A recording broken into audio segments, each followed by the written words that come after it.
Welcome to my channel. दोस्तों आज की मेरी वीडियो है, ये एक यूनिट लगी होती है दोस्तों गाड़ी में, बाइक में, या लगा लो। ये देखो आरआर यूनिट लिखा हुआ है। अब ध्यान से देखोगे तो ये लिखा हुआ है आरआर यूनिट। तो फोकस हो जाए भाई, ये देखो आरआर यूनिट। तो दोस्तों इसका काम क्या होता है, ये आपको स्प्लेंडर में भी मिलेगा, केटीएम में भी मिलेगा, सब गाड़ियों में मिलेगा, स्कूटी में भी मिल जाएगा दोस्तों। तो मेरा आज का टॉपिक ये है कि ये करता क्या है दोस्तों पूरी बाइक में। तो इसका फंक्शन ये होता है दोस्तों, जो भी मैग्नेट कॉइल, एक मिनट। तो इसका फंक्शन ये होता है दोस्तों, ये जो यहाँ पे मैग्नेट कॉइल लगी होती है, केटीएम में भी इसी साइड लगी हुई है।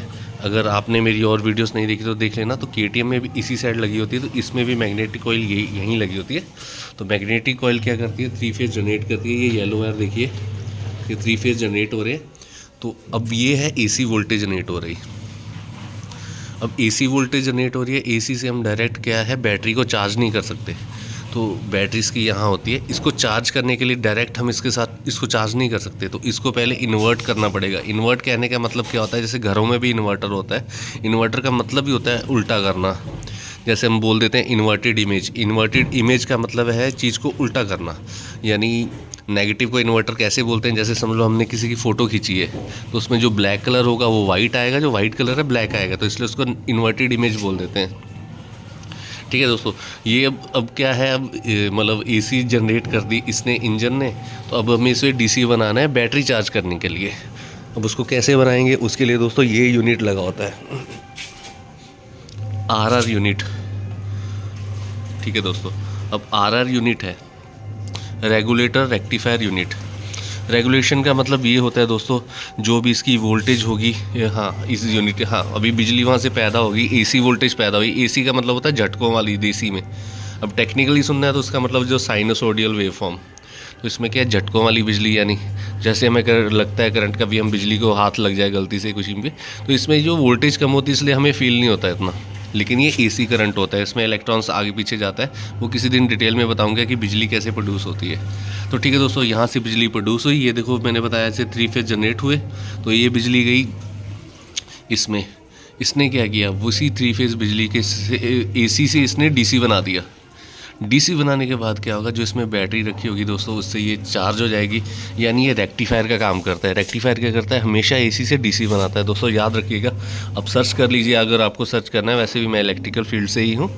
तो तो इसका मकसद आप समझ गए हैं कि किस लिए एसी बिजली पैदा हुई, इसने इसको इसने डीसी में बनाया उसको, इससे बैटरी चार्ज होगी।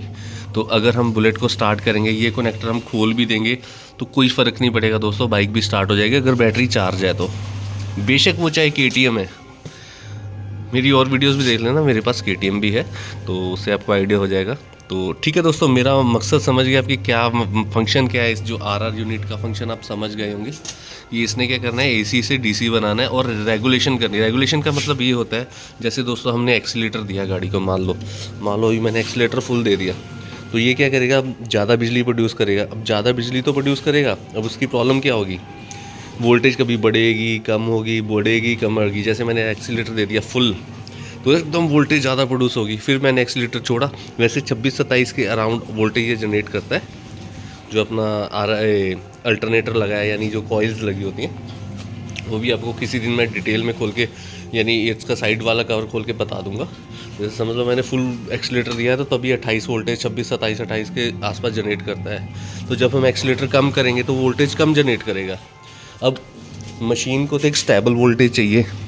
स्टेबल वोल्टेज का मतलब क्या है कि जैसे वोल्टेज जितनी हमने इनपुट दी उतनी फिक्स रहे, यानी इसके जो बैटरी चार्जिंग करेगा वो 14 वोल्टेज के आसपास हो। तो उस टाइम क्या करेगा, ये रेगुलेशन करेगा, यानी वोल्टेज को, वोल्टेज रेगुलेटर हो गया एक तरह से। ठीक है दोस्तों, मेरे ख्याल से आप मेरा पॉइंट समझ गए होंगे। इससे भी डीपली अगर जाना होगा तो भी मैं आपको बताना, मैं बेसिकली इंजीनियर ही हूँ इलेक्ट्रिकल का। तो अगर आपने डिटेल में और जाना होगा तो मैं और ज़्यादा डिटेल में बता दूंगा। तो ठीक है दोस्तों, मेरा कहने का मतलब आप समझ गए होंगे तो कि आरआर यूनिट किस लिए होता है। बाकी दूसरी चीज़ है दोस्तों, इसमें स्पार्क प्लग लगा होता है। ये डिफॉगर किस लिए लगा होता है इसका भी मैं आपको बताऊंगा। डीकम्प्रेसर ये जैसे किस लिए लगा होता है इसकी वीडियो में मैं बताऊंगा। स्पार्क प्लग में स्पार्क कैसे प्रोड्यूस होती है, क्या यूनिट लगा होता है जिसकी वजह से स्पार्क प्रोड्यूस होती है, मैं उसके ऊपर भी वीडियो बनाऊंगा। बाकी आप मेरे चैनल पे और भी वीडियो देख सकते हैं, मैंने उसमें पूरे इंजन का काम किया है। तो ठीक है दोस्तों, अभी तक के लिए मैं अपनी वीडियो क्लोज़ कर रहा हूँ। आने वाले टाइम में और भी वीडियोज़ डालूँगा मैं। तो तब तक के लिए दोस्तों वीडियो को क्लोज़ करते हैं। Thanks for watching my video. Okay bye, take care.